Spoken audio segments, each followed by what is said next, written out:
Gracias por permanecer con nosotros en su programa Agrovida México, transmitiendo desde Martínez de la Torre, Veracruz, para todo el mundo. Dele compartir a esta interesante entrevista con nuestro invitado de hoy, el ingeniero Raúl Gámez González. Ingeniero, platíquenos, usted que no se perdió detalle de este ejercicio tan importante que se vivió en Martínez de la Torre, este foro sobre, yo le llamé sobre la sanidad vegetal, porque no tan solo se habló del HLB, sino de las diferentes acechanzas que tiene la citricultura, que son algo serio y que hay que atender para poder seguir en este negocio de los cítricos que ha generado tanta riqueza en la región.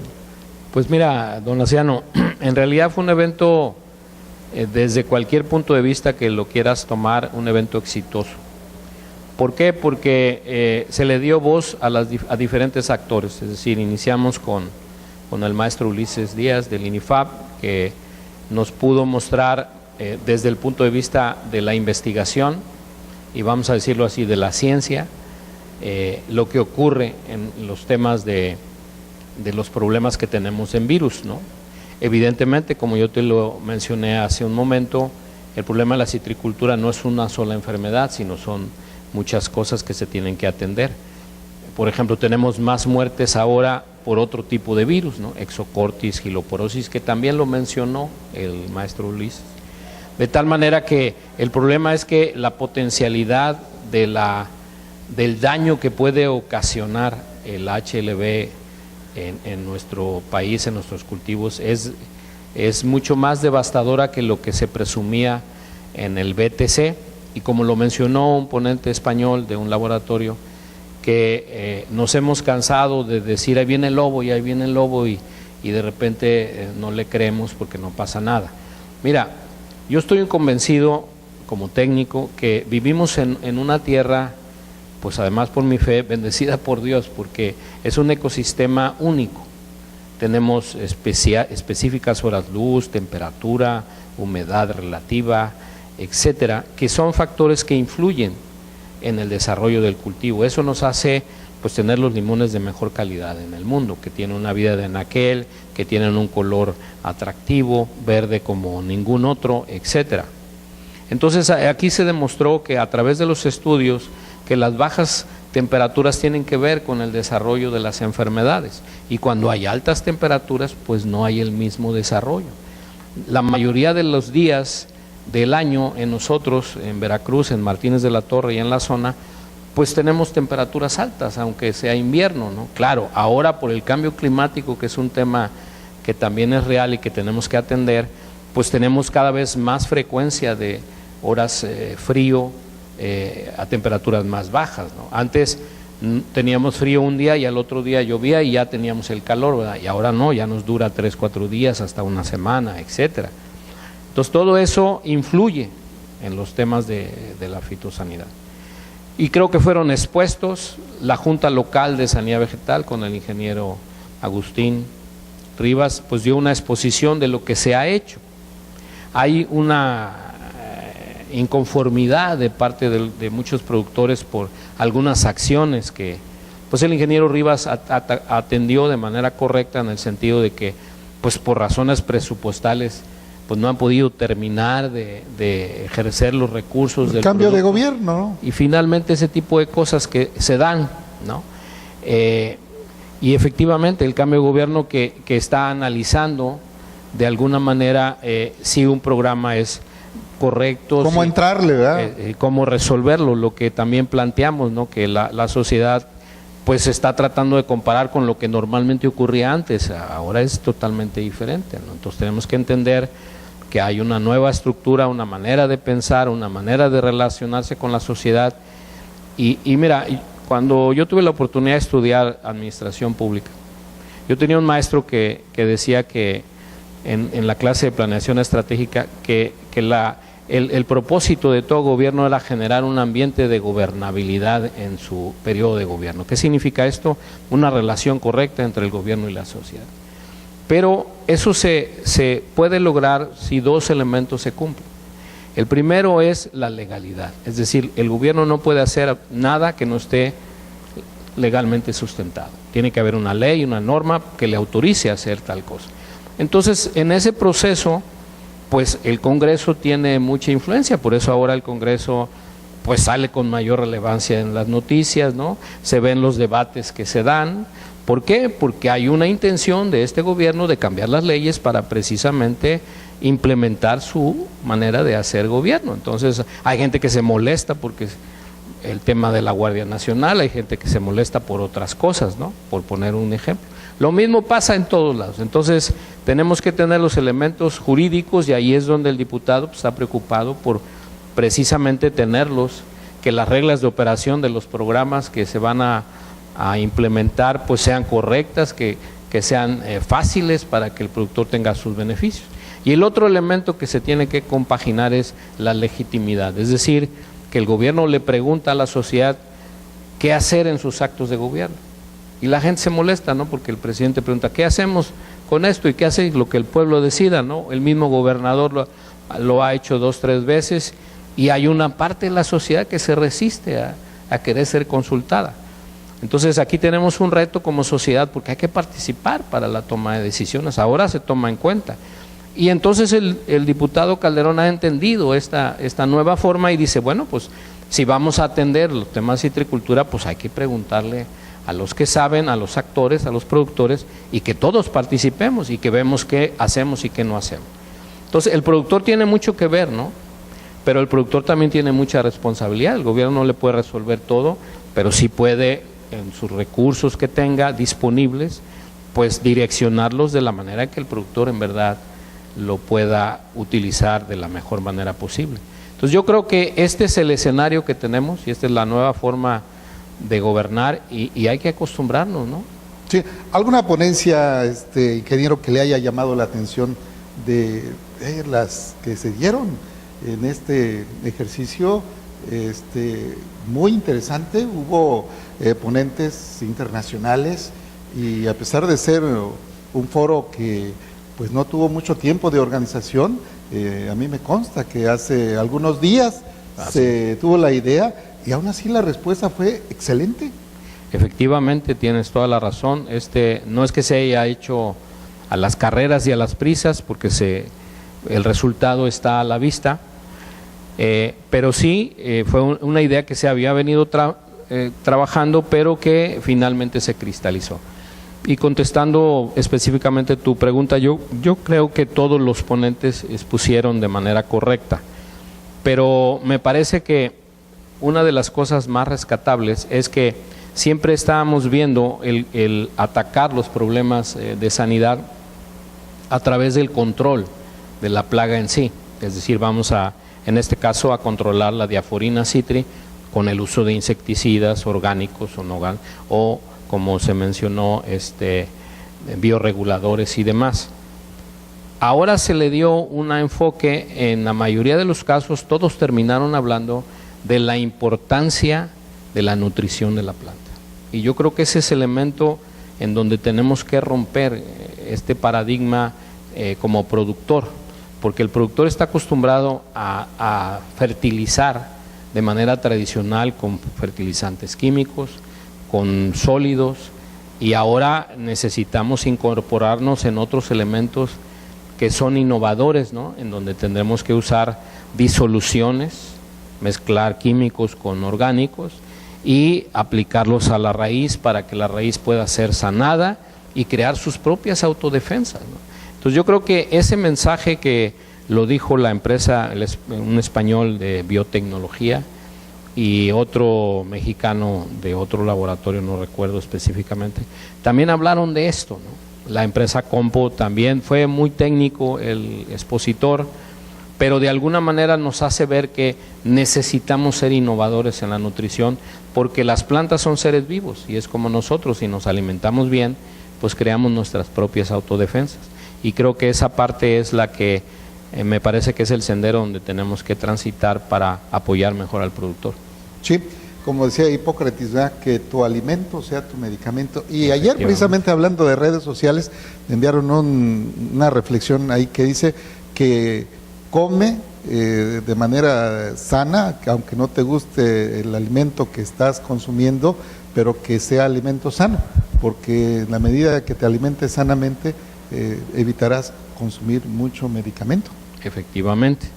Y ese es el mensaje, ¿no? Tenemos que entrar en el uso de probióticos, bioreguladores que sanan la raíz, que fortalecen la capacidad de nutricional, de alguna manera con imágenes, aunque un poco difíciles de digerir para un productor, pero ya al ver la imagen de cómo se mueven los elementos y que a final de cuentas en el suelo hay todo un universo químico, eléctrico, que se desdoblan a través de las soluciones y del agua, entonces eso hace que cada nutriente pueda estar en una condición de ser asimilable por la raíz, pero necesitamos sanar la raíz. Entonces creo que ahí esas conferencias que tuvieron esa propuesta me parece que es una parte relevante en este foro. Sí, la presencia del doctor Pedro Robles, ¿qué representa para nosotros los martinenses el hecho de que haya estado el secretario de Agricultura, el coordinador nacional del programa del HLB, el doctor Pedro Robles? Efectivamente, bueno, eso te habla de la convocatoria que se pudo concretar, esa parte del que vengan funcionarios de nivel representativos, fue la parte que gestionó el diputado por su investidura como legislador. Él se encargó de buscar a las instituciones precisamente para que pudieran venir. Y aunque él no pudo estar presente, que era su intención, y en el mensaje lo comentamos, él desde tiempo atrás estaba pidiendo con otros diputados una reunión con el secretario de Seguridad, Alfonso Durazo, como lo dije yo, de manera un poco carismática, por llamarlo de alguna manera, para atender un problema que no es el dragón amarillo, pero sí es como un dragón que está afectando a la sociedad, a nuestra sociedad en su conjunto, toda la inseguridad que estamos viviendo y la calificación que ahora tenemos como municipio de ser el primer lugar nacional en secuestro. Entonces, lamentablemente para nosotros que estábamos acá, pues la reunión con el secretario se daba el mismo día. Hoy viernes estuvo con el secretario y otros diputados, pues para precisamente conocer de viva voz cuáles van a ser las acciones para venir a tratar de resolver este grave problema también. Entonces, pero estuvo el subdelegado de Agricultura, Armando Arias, que de alguna manera es el representante de la SADER en el estado. Estuvo el secretario de la SEDARPA, el ingeniero Eduardo Cadena, que también habla mucho de su interés por querer hacer las cosas de manera diferente, ya que pues de alguna manera, como en el pasado ocurría, ¿no? Pues el diputado que me invitó no va a estar, pues yo mando un representante, ¿verdad? Y no, estuvo también aquí el secretario y estuvo presente escuchando algunas de las ponencias y luego fue a cumplir con otras actividades, pero eso habla de su compromiso con el sector agropecuario y con la importancia que le da a la citricultura, ¿no? Entonces yo creo que hay buenas noticias para la región. Tenemos un legislador preocupado y ocupado por la citricultura, que está gestionando en la medida de su competencia y responsabilidad todos los posibles apoyos que pueda haber para que vengan a esta zona a ser derramados para quien en realidad lo necesita. Sí, y como decíamos al principio de esta entrevista, ingeniero, es muy, pero muy importante ubicarnos en el momento que estamos viviendo, con esta nueva forma de hacer política, con esta realidad y sobre todo, ojalá y todos los actores de nuestra sociedad entiendan, hablando un poquito, haciendo una analogía, ¿verdad?, en cuanto al béisbol, ¿no? En estos momentos, ¿quiénes les toca servir? Así es, efectivamente tienen mucha razón. También estuvo la diputada local, Adriana, nos hizo favor de deferirnos con su asistencia y y también externó su compromiso para apoyar desde la legislatura local. Entonces te digo, hay un escenario que se ve favorable para atender toda esta problemática de la citricultura y de Martínez de la Torre. Obviamente necesitamos tener paciencia y tolerancia para, como ciudadanos, empezar a ver que estos cambios y esta nueva manera de hacer pues empiece en la fase de entrar en los resultados. Es decir, todavía no salen reglas de operación de los distintos programas, entonces no podemos promover ni gestionar apoyos hasta que en tanto no tengamos estas reglas de operación. Y algunos dirán, bueno, ¿por qué se tardaron tanto? Bueno, porque efectivamente las reglas de operación en el pasado, y lo puedo decir con conocimiento de causa, pues estaban diseñadas para beneficiar a unos cuantos, no a todos los que en verdad lo necesitan, ¿no? Entonces, yo recuerdo una vez que al diputado Pablo Gómez lo criticaban, oye, es que parece que son novatos, decía. Y él dijo, bueno, pues qué bueno que somos novatos, ¿no? Porque los que saben mucho, pues imagínense a dónde nos llevaron. Entonces, buena respuesta, ¿verdad? No, pues sí, entonces, y él lo dijo, ¿no? Yo se la copio y es parte de lo que está pasando, ¿no? A mí una vez me preguntaron, oye, ¿por qué Cuauhtémoc Blanco para gobernador de Morelos? Dije, bueno, dice, debería ser alguien con un perfil mucho más completo. Y le digo, pues mira, los perfiles completos nos han llevado a donde estamos ahorita en una situación muy complicada, y yo creo que necesitamos gente sencilla, con mucho más sentido común, con más cercana a la población, que evidentemente se podrá equivocar, pero que siempre tendrá el interés de resarcir su mala decisión cambiándola por una solicitud de la misma sociedad. Sí, ahorita recuerdo que hablamos de estas situaciones, que le preguntaron al ingeniero Cuauhtémoc Cárdenas Solórzano que por qué tenía esa cara de pocos amigos, y él le contesta a la periodista que le preguntó eso, pues el país no está como para andarse riendo. Sí, efectivamente, ¿no? Decir, aún en medio de esta complejidad, lo increíble es que se pueda seguir haciendo acciones de gobierno, ¿no? Porque si uno entra en los detalles del ejercicio presupuestal y de los recursos, pues uno ve que muchos de los recursos tienen que ser utilizados para pagar la deuda externa. Muchos de los recursos eran enviados a los gobiernos de los estados con las consecuencias que al menos en Veracruz vivimos en el último sexenio, y de ya no querernos acordar del mismo, ¿no? Entonces, ahora se está tratando de transparentar, de eficientar, ¿no? Por ejemplo, el tema de la persona de la CONACYT, ¿no? Me decía, oye, es que era una propuesta de Andrés Manuel. Le digo, ¿cómo se te ocurre que el presidente va a estar proponiendo niveles de escala de subdirección? Digo, esa es responsabilidad de la propia directora, ¿no? Que es la encargada.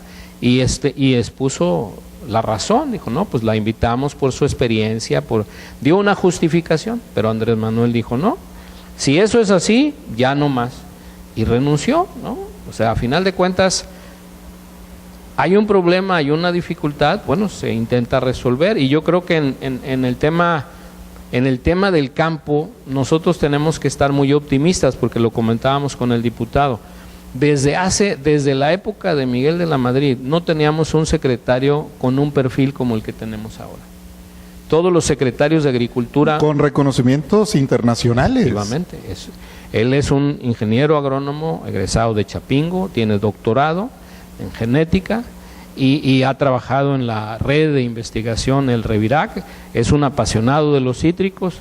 Yo tuve el gusto de conocerlo en la época de Fox, él era director en ese tiempo, subsecretario de Agricultura, y con él trabajamos los primeros proyectos que se metieron a través del Coberlimón y del Consejo Estatal Citrícola en beneficio de Veracruz. Y jamás, lo digo tal cual, jamás hubo ni siquiera una insinuación de cualquier acto de corrupción, al contrario.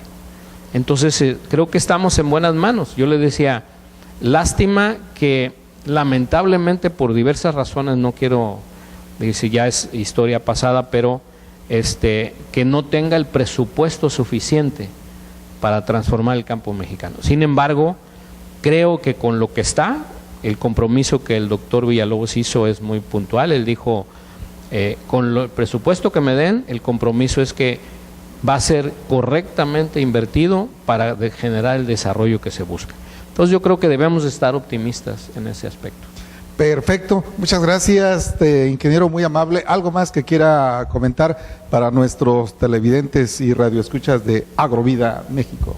Bueno, don Anciano, te felicito por tu programa Agrovida, agradezco la deferencia de tu invitación, reitero que estamos a disposición tuya las veces que lo requieras, lo necesites, y solamente transmitir el mensaje del diputado Rodrigo Calderón, que él pretende ser un legislador, estar atento a las necesidades de la sociedad en su conjunto, y que pues él está disponible para escuchar a quien se le quiera acercar y a buscar la mejor solución. No hay, es un diputado que no te chorea, como lo decimos coloquialmente. Si puede ayudar, te dice que sí, y si no, también te lo dice, o sea, como debe ser, porque a veces nosotros pensamos que los funcionarios pueden resolver todas las cosas y no, solamente pueden trabajar desde su ámbito de responsabilidad.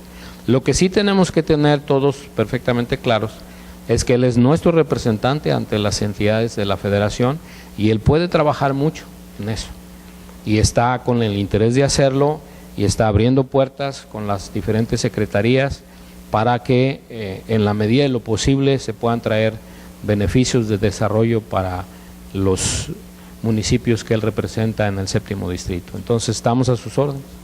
Gracias, muchas gracias, ingeniero. Vamos a la pausa y regresamos con más de Agrovida México.